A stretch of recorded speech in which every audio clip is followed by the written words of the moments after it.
We're at a really unserious moment in our politics. Partisan voices are toxifying not only the way we approach issues across party lines, but also the way we view our fellow Americans. We believe that there's another angle, thinking seriously about the pressing questions of our day, and realizing that the right answers probably aren't easy ones.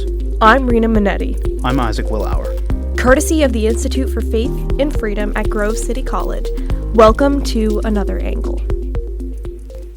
The landscape of the Middle East changed on October 7th, 2023, when the radical Islamist group Hamas launched a withering attack on targets concentrated around the southern border of Israel. The initial attack, resulting in more than 1,000 Israeli deaths, would be the first blood shed in a war that has now reportedly claimed almost 25,000 lives within the region.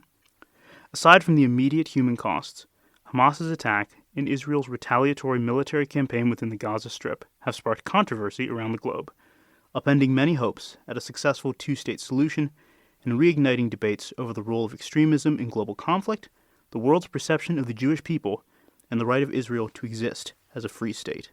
To speak on this and many related questions, it is our pleasure to welcome Dr. Amos Guiora to Another Angle. Dr. Guiora is a retired lieutenant colonel in the Judge Advocate General's Corps of the Israel Defense Forces, in which he served from 1986 to 2004.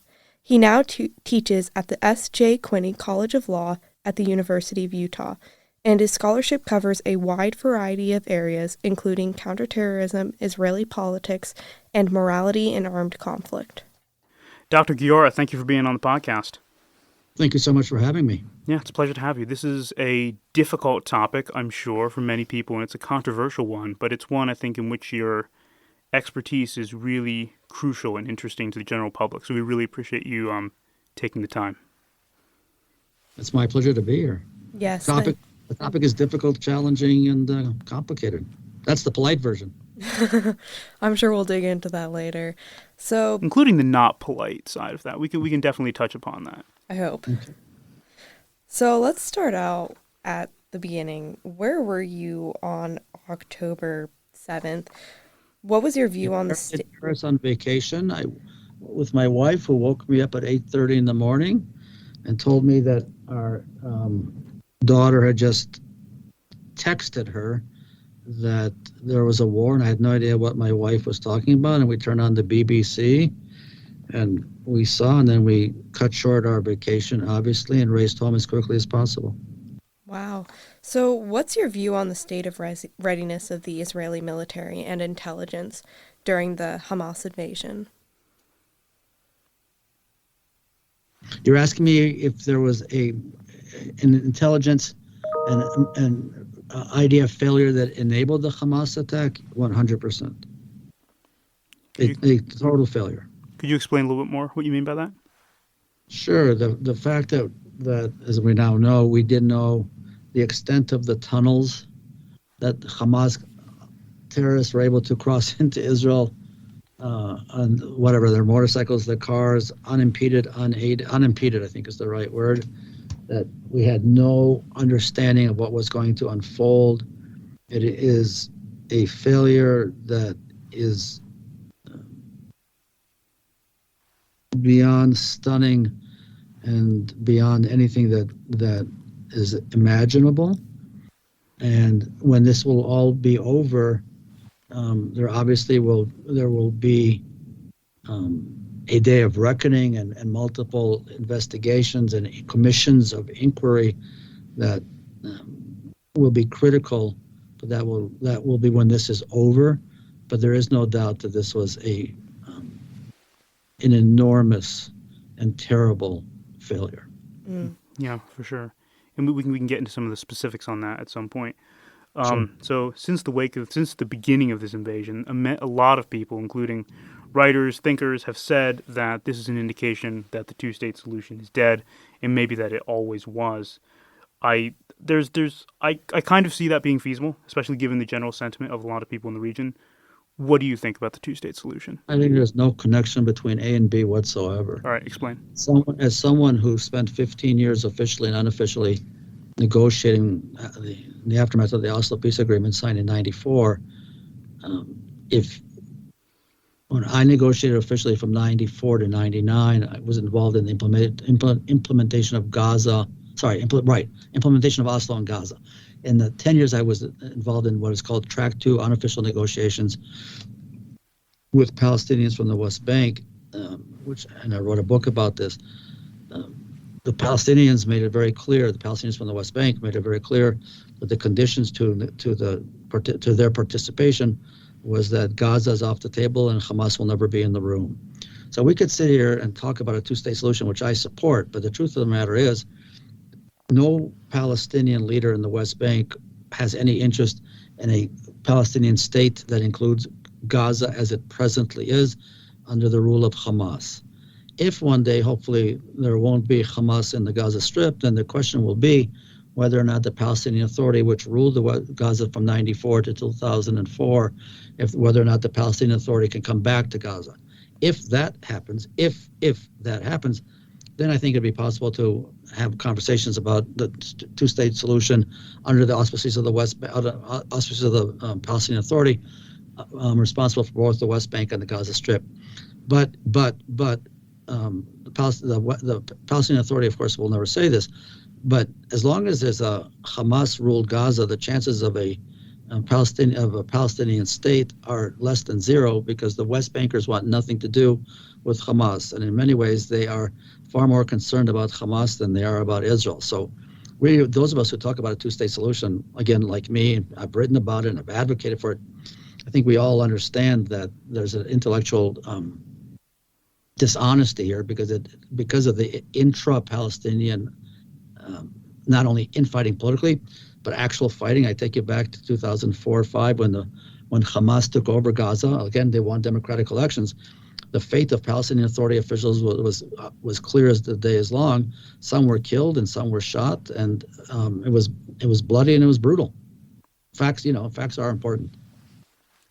Right. So you've written in The Hill that Israel's campaign in Gaza must be ended now. Could you explain your reasoning for this? So I think that here, where are we now? End of January. We're to stay. The best Israeli military correspondent, Amos Guiora, writes for Haaretz, which is our version of the New York Times, wrote that before what happened yesterday with the 24 Israelis killed, that we're at a stalemate. And when you're in a stalemate in a fight like this, you need to seek a ceasefire, which needs to happen, because there's not going to be any victory here. And so the question is, with the understanding for most Israelis, not all Israelis, that the single most important issue is how to get the hostages back. And it's clear that that we're in a position where every day that passes, the fate of the hostages, I think, probably becomes darker and darker, if you will. We need to have a ceasefire, and we need to emphasize the return of the hostages.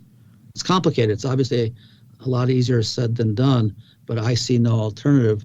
And again, I'm not related, or maybe yes related, to the fact that 24 Israeli soldiers were killed yesterday, which obviously impacts, I think, how many of us, never say all of us, view this. Certainly, yeah. So you obviously, your scholarship has included areas on the morality of armed conflict, this kind of thing. So let's say that you were in Netanyahu's position on October 7th, responding to the invasion. What would you have done differently? How would you have laid out a more cohesive end game of what this conflict would look like? I think on October 7th,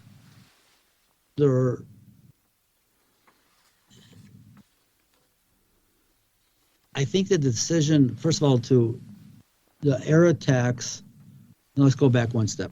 I think that most, again, never say all, understood that given what Hamas did, which makes, and I speak as a second-generation Holocaust survivor, because my parents were Holocaust survivors, what Hamas did on October 7th is worse than the Holocaust. There are no words to describe what they did. And the decision on October 8th to identify and kill the 3,000 Hamas operatives responsible for October 7th, I think most of us would be fully on board with that. The second part of it, the Netanyahu's insistence on defeating Hamas and victory, with that, I very much disagree. Do I agree with the decision to identify the 3,000 and to kill them? Yes, absolutely. But I would not have, I don't think there's any gain from an Israeli perspective with the ongoing fighting, again, referencing the 24 killed yesterday. I see no gain moving forward. And at some point you need to, cut your losses and to actively seek a ceasefire with the understanding that the most important thing is the return of the hostages. Sure, yeah. So I guess the rebuttal that I've heard made to ideas of a ceasefire is the repeated notion that Hamas will not honor that ceasefire. Do you think that there's a way, do you think that is rooted in Israel's current military response in its campaign, or do you think that that is intrinsic to Hamas and how they fight? No, as far as I know, I'm always happy to be proven wrong. I don't know instances that Hamas violated a ceasefire previously.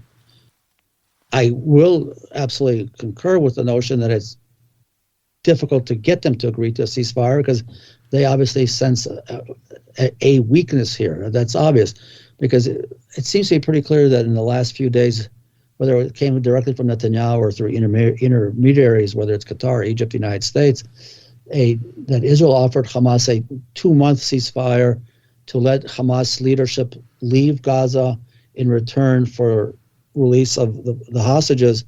And about, I think, 2 or so hours ago, according to what we're told, Hamas rejected that offer. Full stop. The fact Hamas rejected that offer doesn't mean anything other than rejecting this specific offer. And then I saw about an hour ago that Qatar indicated that talks are ongoing.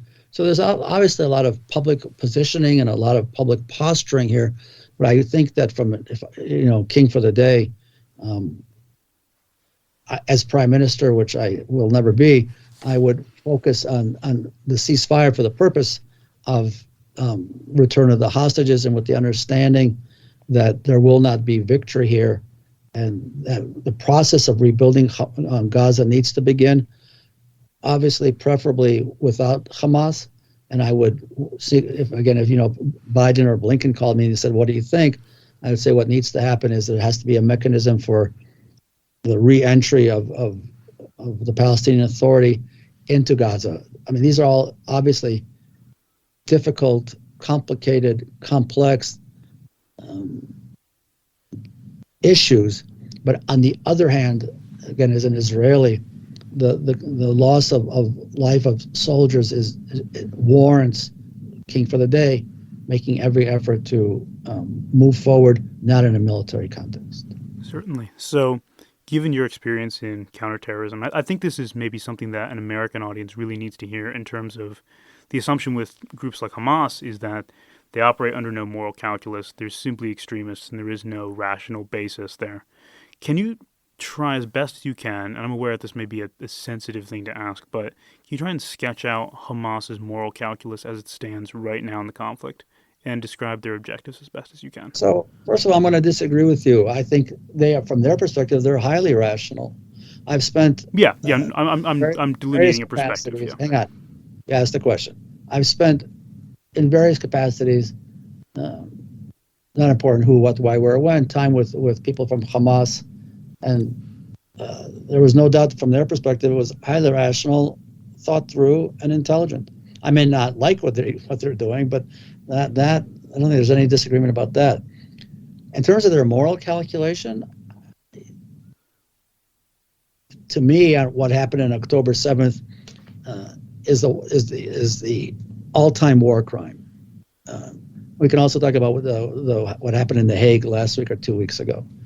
But October 7th is literally a Holocaust revisited. Did they intend to capture so many hostages? Did they intend to fall onto that party where they killed, raped, and did other things to women? I don't know. But I don't know if from a moral perspective, I don't know. I leave that to others. I'm not an ethicist.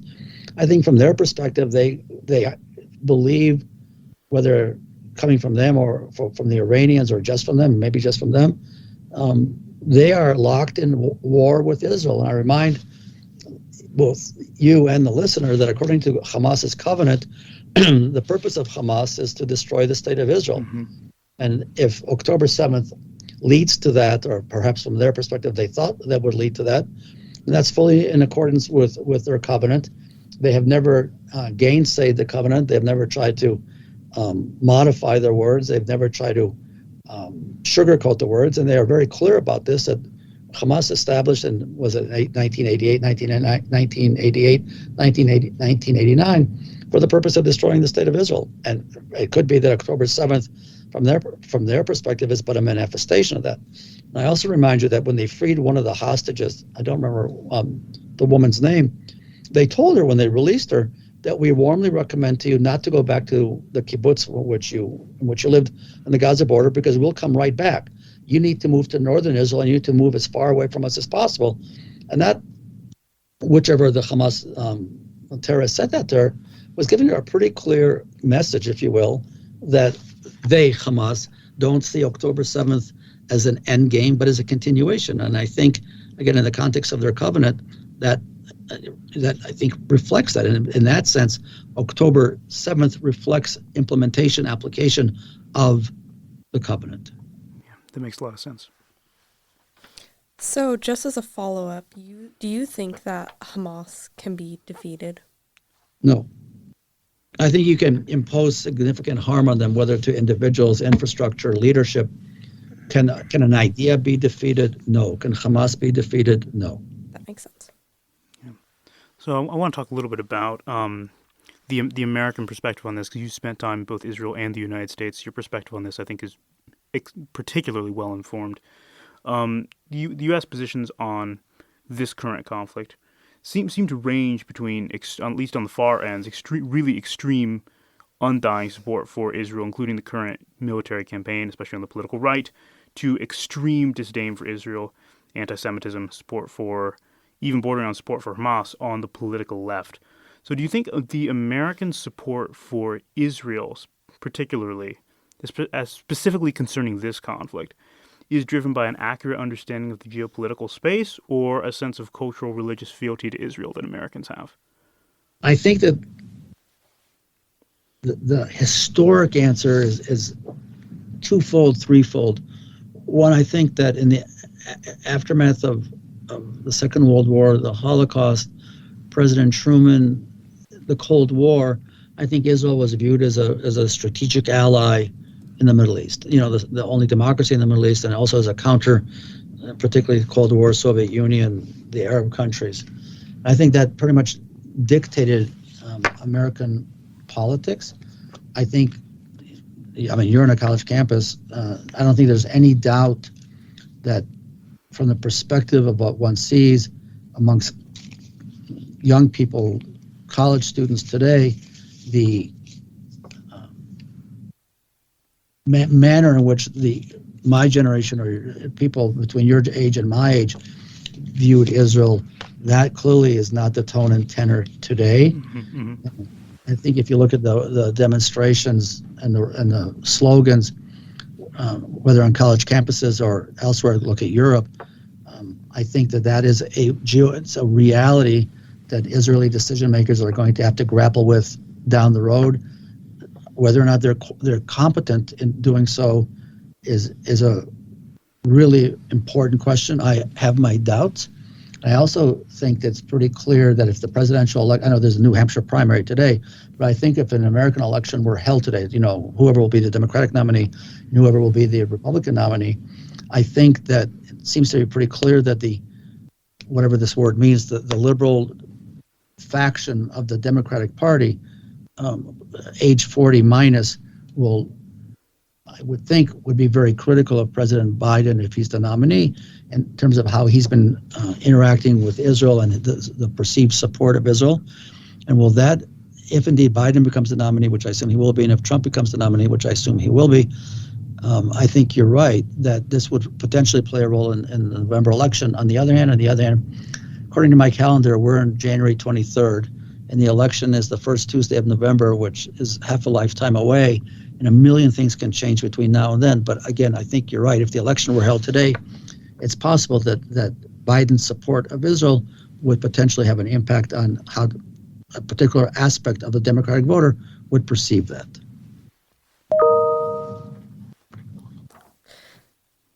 On a further note, what do you think are some of the primary drivers of anti-Semitism in America right now?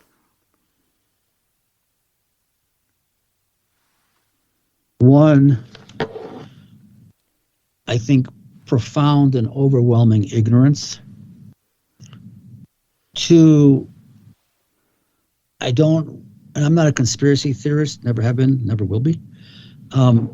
But whoever is driving the bus of the slogans, whether it's from the river to the sea or whatever else it is conducting this in a pretty organized, structured manner, and clearly effectively so. I think that while there may have been sympathy for Israel in the immediate aftermath of October 7th, it may well be that the pictures from Gaza in terms of IDF activities in Gaza, controversial, if not perhaps distasteful for some people.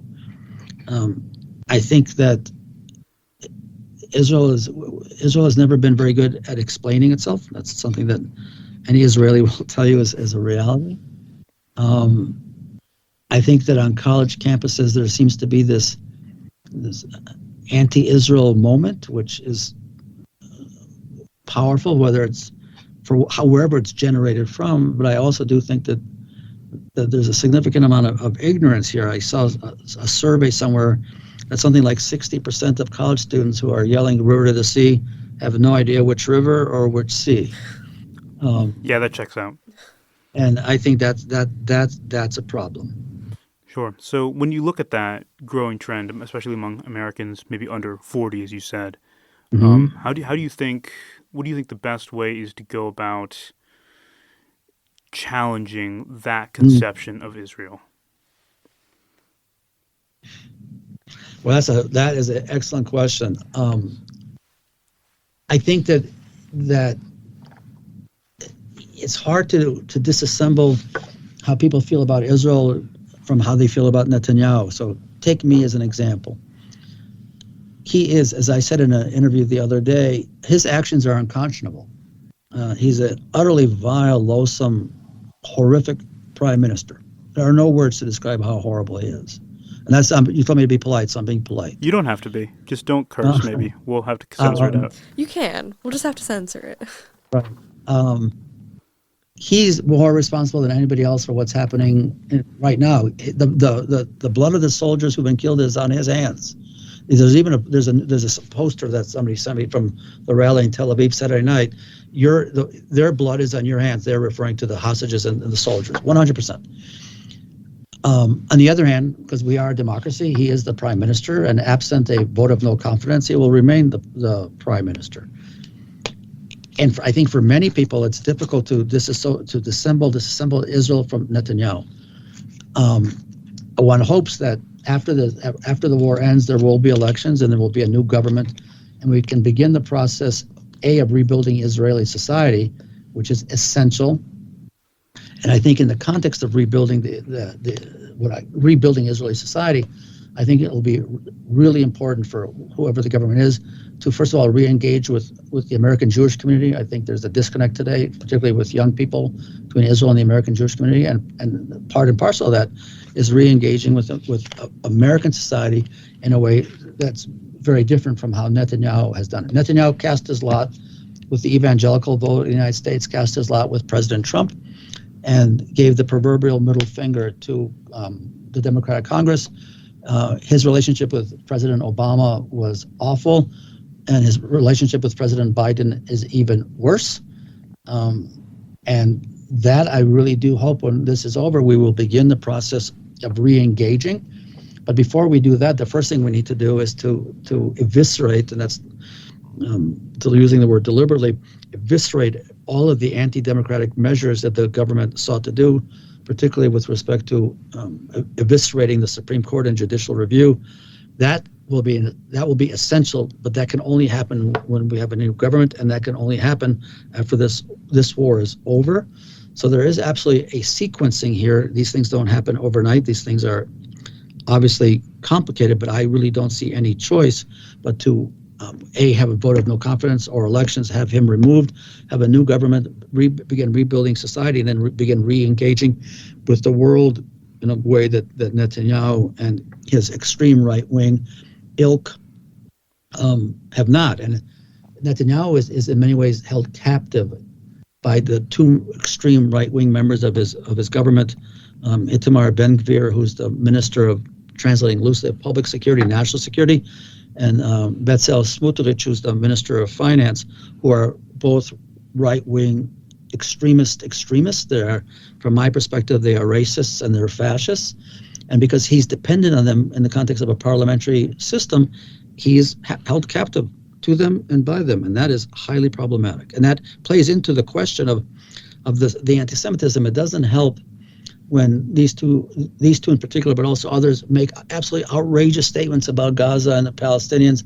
That feeds into your previous question about anti-Semitism, which is truly unfortunate. And by the way, in that also, I don't know if you want to get into the Hague and the court hearing 2 weeks ago, but I think that there are, again, absolutely outrageous statements provided fodder for the South African beyond incompetent effort to paint Israel as committing genocide. But there's no doubt that the words of particular politicians had a powerful and very unfortunate impact. Sure, yeah. I want to go back really quickly to that question about anti-Semitism. I guess there's a part of me that wonders, is the general, the portion of the American population especially that expresses really negative views about the state of Israel right now, do you think some of that is just reactive to people just not understanding the nature of this conflict and how war and total war has to work? Do you think we're going to get regression back to some kind of less negative mean in terms of public perception on Israel, or do you think that that's going to more or less stay solid even as after the conflict is over?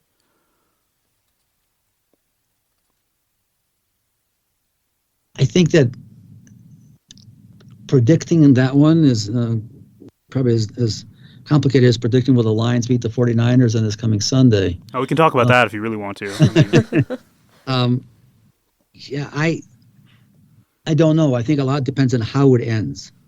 Netanyahu is dying for the proverbial victory picture, which he needs, and he's also one of the reasons I used the word unconscionable to describe him. Is that one of the reasons the war is continuing is because he knows that as soon as the war ends, there will be a public accounting. And I remind you and your listeners that he's on trial, and when this ends,